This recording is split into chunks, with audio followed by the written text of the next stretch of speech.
ko sa inyo kung paano yung paglinis sa turkey ng table.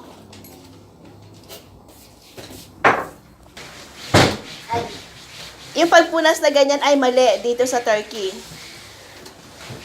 Hindi pwede yung ganyan. Reject yan sa amo. I'll show you the right way.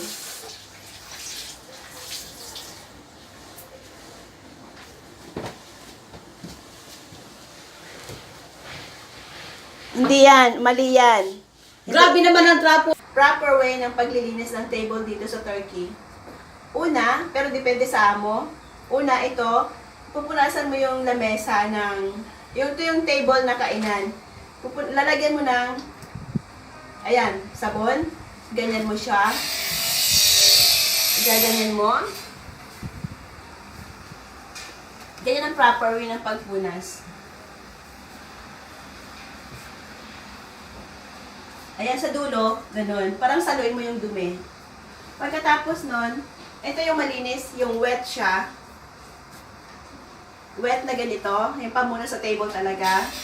Ayan, ganun mo. Ipunas mo na ganyan. Ganun ulit.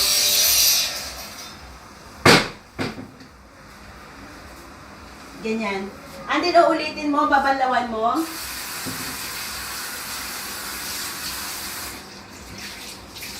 Pag nabanlawan mo siya, pigaan mo. Do the same. Do the same stroke. Kasi ang pagpunas dito, merong stroke. Ganyan. Ulitin mo ulit na isa pang banlaw na ganito. Banlawan mo ulit.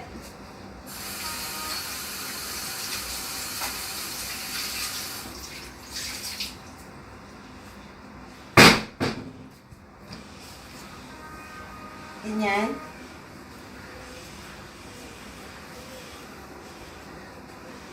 Uulitin mo na naman siya ng panibagong ganito na pamunas, pero dry na siya. Ida-dry mo na.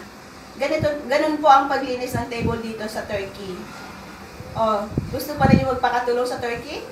At least meron na kayong tip kung paano yung paglinis sa turkey. If meron pa naman isa na style kung paano paglinis, ganito oh. Ganyan. Ganon. Yan ang acceptable ng amo dito sa turkey na paglilinis. Hindi yung ganyan. Ito yun ay mali. O ganyan, mali. Dapat mayroong stroke. Linis naman ng plato kapag hindi ka gagamit ng machine. Kailangan banlawan mo muna lahat. Banlawan mo lahat.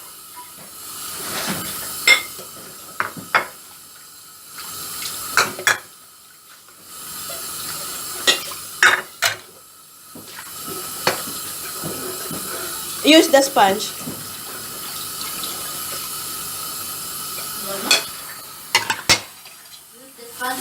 Banlaw pa lang na.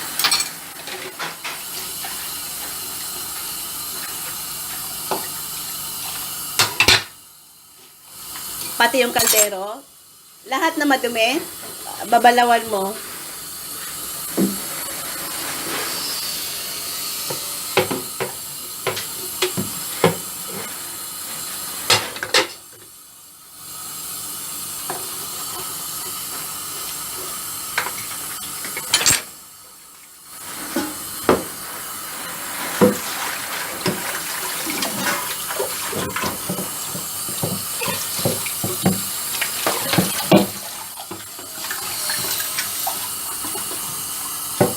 Tanggalin mo talaga lahat ng dumi.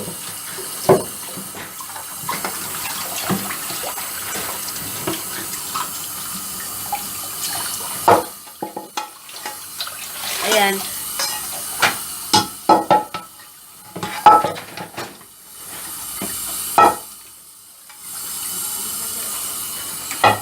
Linisan mo yung lababo.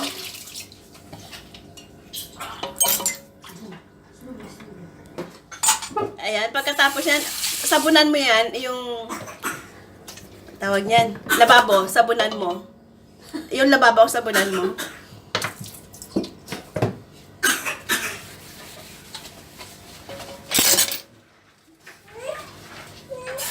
Balawan mo. And then, sabunan mo yung mga plato.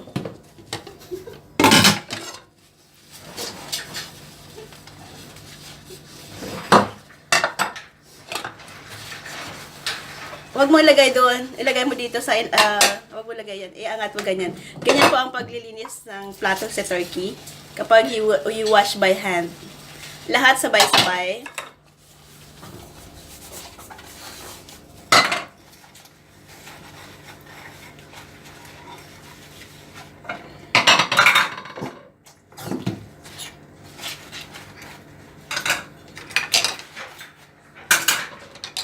At yung sabon po, hindi basta sabon, nilalagyan ng suka. Or yung sabon na may suka.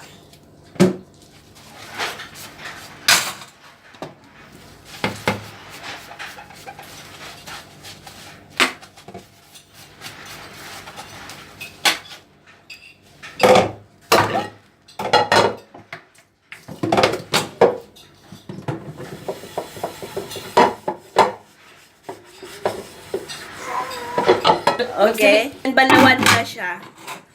Yan, pwede mo siyang balawan na ganyan. Kailangan hot water. I-adjust mo ng hot water. Ganyan. Then, ganyan po ang paglilinis dito sa turkey. So, nagwa-wash kayo by hand. Sana po may natutunan kayong mga tips kung paano paglinis ng mga Turkish. Para pag pumunta kayo dito sa abroad, dito sa Turkey, may idea na kayo kung paano ang culture nila. Sa lababo, ang pagsabon, iba yung ginagamit na sponge at iba rin yung ginagamit na pangtrapo sa iba yung ginagamit na pangsabon sa lababo at iba yung ginagamit na sponge para sa plato. Kaya parating may 2 or 3 na sponge sa hugasan ng plato ng mga Turkish.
Huwag niyo pong kakalimutang mag-subscribe sa aking channel at i-press yung notification bell para sa mga susunod ko pong mga videos, ma-update po kayo. Thank you! See you next time!